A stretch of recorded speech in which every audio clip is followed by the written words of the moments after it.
గురూజీ, మిమ్మల్ని టీచర్ అని కూడా నేను అనంగా వినలే. నిజానికి మీరు ఇక్కడ యోగా నేర్పబడిన ఒక బోర్డు, ఇక్కడ సాహిత్యం నేర్పబడిన ఒక బోర్డు, ఇక్కడ పిల్లలకు ట్యూషన్ చెప్పబడిన ఒక బోర్డు, మొత్తం టోటల్గా కింద ఫ్రీ అని బోర్డులు పెట్టగలిగేంత సమర్థులు మీరు. యోగాలో చిన్న చిన్న మెలకువలు తెలిసిన వాళ్ళే బోర్డులు పెట్టుకొని మేము యోగా నేర్పుతామని గల్లాలు ఎగిరేసుకొని తిరుగుతారు. నల్గొండలే కదా ఎక్కడైనా.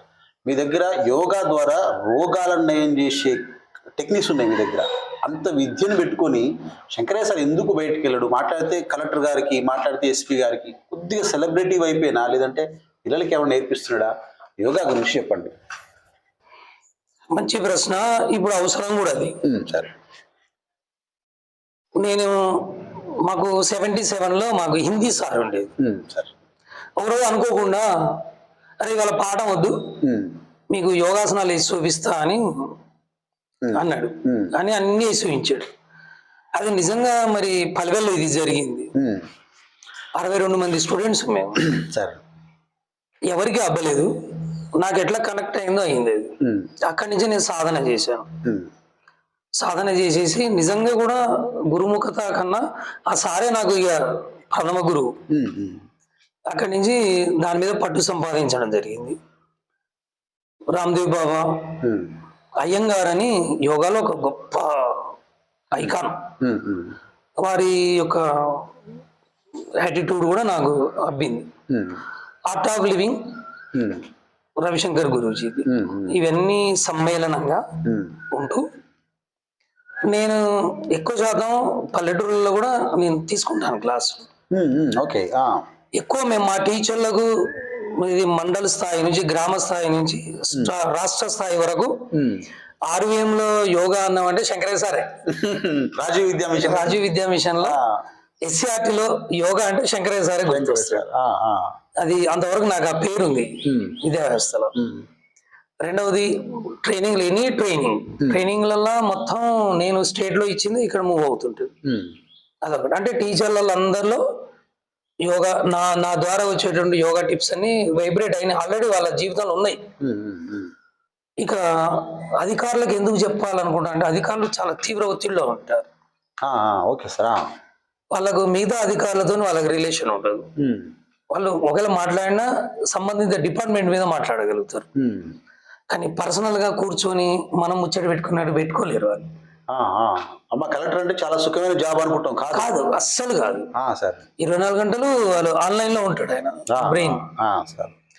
అక్కడ నేను గురు స్థానంలో ఉంటాను కాబట్టి హాయిగా ముచ్చట పెడతాం. ఉన్న 1 గంటన్నర వాళ్ళకి ఎంతో రిలాక్స్ అవుతారు. అక్కడ సరదాగా ముచ్చట పెడుతూ, ఎట్లాగో నేను సాహిత్య పరంగా ఉన్నాను, సాంస్కృతిక పరంగా ఉన్నాను, సమాజ పరంగా ఉన్నాను, ఇట్లా కౌన్సిలింగ్ చేస్తాను, ఫ్యామిలీ కౌన్సిలింగ్ కూడా చేస్తుంటాను కాబట్టి ఇవన్నీ కూడా చర్చకు వస్తాయి కాబట్టి వారికి ఉపయోగపడుతుంది నా ఫీడింగ్. అక్కడ చాలా రిలాక్స్ అవుతారు. ఒక డిస్ట్రిక్ట్ కలెక్టర్ ని మనం రిలాక్స్ చేసి వాళ్ళని ఆరోగ్యంగా ఉంచడం అంటే జిల్లా మొత్తం ఆరోగ్యంగా ఉన్నట్టు లెక్క. అంటే పరిపాలన మరింత వేగవంతం చేసినట్లు లెక్క. వాళ్ళ కుటుంబం మొత్తం ఆరోగ్యంగా ఉంటేనే కదా.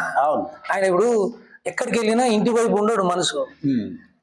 కాబట్టి ఆ కుటుంబం మొత్తాన్ని మన రక్షణలోకి తీసుకుంటాం నా యోగా ద్వారా. ఎస్పీ గారు కూడా అంతే సార్. ఇప్పుడు ఊర్లలో ఉండే వాళ్ళలో చాలా మందికి చేలో చిన్న చిన్న సమస్యలు ఉంటాయి, న్యూరో చేతులకు సంబంధించిన ఏవో ఉంటాయి. వాటిని కూడా యోగా ద్వారా పోగొట్టవచ్చు అనేది ఒకటి ఉంది. అది మీకు తెలిసిన విద్యే. వాటికి సంబంధించి పలానా యోగా చేస్తే ఇది పోతుంది, పలానా చేస్తే ఇది పోతుంది అనేది కూడా మీరు ఒక నోట్ లాంటిది ఇస్తే, మీకు అభ్యంతరం లేకపోతే మేము ఆసనాలు మేము ప్రదర్శించే వీలుంది, మాకు చేసుకుంటాం. సరే, అట్లనే యోగాకు సంబంధించి ఇంకా స్ప్రెడ్డింగ్ చేయవలసిన అవసరం ఎంతవరకు ఉంది? ఇది యోగాని ఇప్పుడు అందరూ తక్కువ మంది నేర్చుకుంటున్నారు. మీ తర్వాత మీరు నేర్చుకున్నారు కదా, మీ తర్వాత మీరు ఎంతమంది విద్యార్థులు నేర్పడానికి చాలా తక్కువ మంది. దీన్ని నేర్చుకోవాల్సిన అవసరం ఎంతమందికి ఉంది? ఇప్పుడు మొట్టమొదటిగా యోగా అంటే చాలా మంది ఏమనుకుంటారు అంటే ఇదేదో సనాతన ధర్మం, ఏదో మంత్రాలు అవన్నీ చదవాలి. తప్పది అసలు. యోగా అనేది శారీరక సంబంధమైంది. ఇప్పుడు ఫిజికల్ ఎక్సర్సైజ్, జిమ్ ఇవన్నీ పోవచ్చు. జిమ్ లో పోతే మనకు బాడీలో ఉండే మొరటుతనం వైపు వెళ్తాం, కానీ యోగాలో మనకి ఎంత ఫిట్నెస్ కావాలనో, ఎనర్జీ ఎంత రావాలనో వస్తుంది. ఆ సున్నితత్వం, ఆ బ్యూటీ కూడా ఉంటుంది యోగా ద్వారా. మొహంలో ఆ చార్మింగ్ అనిపిస్తుంది. అదే మీరు ఫిజికల్ ఎక్సర్సైజ్ పోతే మొరటుతనం వస్తుంది. యోగాలో అట్లా ఉండదు. ఇటు స్ట్రాంగ్ ఉంటాం, ప్లస్ ఆ మొహంలో బ్యూటీ కనిపిస్తుంది, బాడీలో బ్యూటీ కనిపిస్తుంది, ఆ గ్లో ఉంటుంది, ఆ ప్రశాంతత ఉంటుంది, ఒత్తిడి ఉండదు.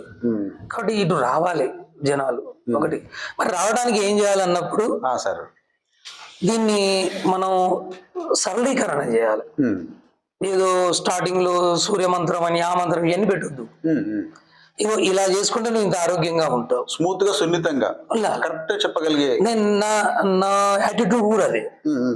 ఇప్పుడు నేను చెప్పేటప్పుడు కూడా మొఖాల నొప్పులు లేకుండా, నడుము నొప్పులు లేకుండా, గ్యాస్ ప్రాబ్లమ్స్ లేకుండా, హెడేక్ రాకుండా, మలబద్ధక సమస్య లేకుండా, కంటి చూపు కరెక్ట్ ఇటువంటివి నేను తీసుకుంటాను. ఈ వీటి మీదనే అవేర్నెస్ ఇస్తాను.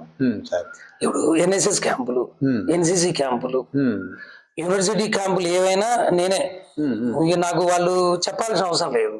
సార్ మీరు టైం ఇవ్వగలరా అని అనరు. వాళ్ళు షెడ్యూల్ చేసుకొని నాకు ఫోన్ చేస్తారు. అంటే ఇప్పుడు మహాత్మా గాంధీ యూనివర్సిటీలో ఉండేటువంటి అన్ని డిగ్రీ కాలేజీలకు నా ద్వారానే వెళ్తుంది. ఎన్సిసి అందరికి కూడా నేనే ట్రైనింగ్లు ఇస్తుంటాను. ఇక ఎక్కడ విద్యార్థులకు ఉన్నా కూడా నా నుండి క్లాసులు నడుస్తుంటాయి. అయితే ఒక్కటే ఏంటంటే నేను స్పెషల్ క్యాంపులు ఎందుకు పెట్టానంటే మినిమం ఫీజు పెట్టమని అందరు అంటారు. అవును, నాకు ఫీజు పెట్టడం నాకు ఇష్టం ఉండదు. కమర్షియల్ చేయను, అది ఎన్నడైనా చేయను. నా ద్వారా కావాలన్న వాళ్ళు నా దగ్గరికి వస్తారు, చేపించుకుంటారు, వెళ్తుంటారు. రిటైర్ అయినాక స్పెషల్ గా సర్వీస్ ఓరియంటెడ్ గా ఒక మంచి మేధావులతో కమిటీ వేసి సోషల్ సర్వీస్ చేసే ఆలోచన ఉంది.